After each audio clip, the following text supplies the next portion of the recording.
Magandang resulta sa pagresolba ng mabigat na trapiko sa kahabaan ng EDSA, target ng PNP Highway Patrol Group na makamit sa loob ng isang linggo.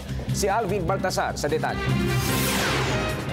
Target ng PNP Highway Patrol Group na magkaroon ng magandang pagbabago sa kahabaan ng EDSA sa loob ng isang linggo. Aminado si PNP HPG Director Chief Superintendent Arnold Gunakaw, pressured siya sa dagdag nilang responsibilidad lalo't ang kumpas upang pumasok na sila sa traffic solution ay mula mismo kay Pangulong Noynoy Aquino.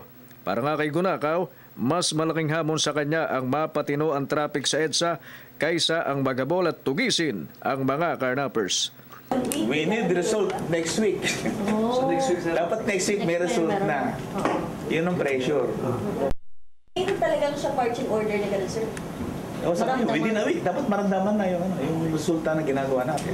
Honestly, mas challenging ang pag-aayos ng traffic dito sa Metro Manila kaysa carnapping. Kasi yung carnapping, lately, naayos na namin yung sa carnapping. Once na napinpoint mo yung mga perpetrators, mga ilan-ilan lang naman yan, madaling maayos yung carnapping. Pero whereas sa traffic situation, kailangan talaga kumbinsin mo lahat yung mga tao, kumbinsin mo lahat yung community para magkaroon ng cooperation. Ngayon pa lang ay ipinagpauna na ni Gunakaw mahigpit ang kanilang gagawing pagpapatupad ng batas trapiko sa kahabaan ng EDSA. Wala niya silang sisinuhin at hindi uubra ang name dropping o padrino system para makalibre sa panikit. Punto kasi ni Gunakaw, kung pairalin ang palakasan system at paggamit ng mga calling card, wala talagang mangyayari sa kanilang tinatarget na mapaluwag ang napakabigat na traffic sa EDSA. And I am also the LTO for the issuance of tickets yung TOP para sa implementation ng violation.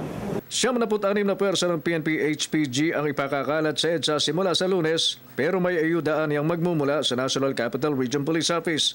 10 police personnel mula sa NCRPO ang ide-deploy kada choke point na kinabibilangan ng Balintawak, Cubao, Pasay Taft, Ortigas Avenue, Shaw Boulevard at North EDSA.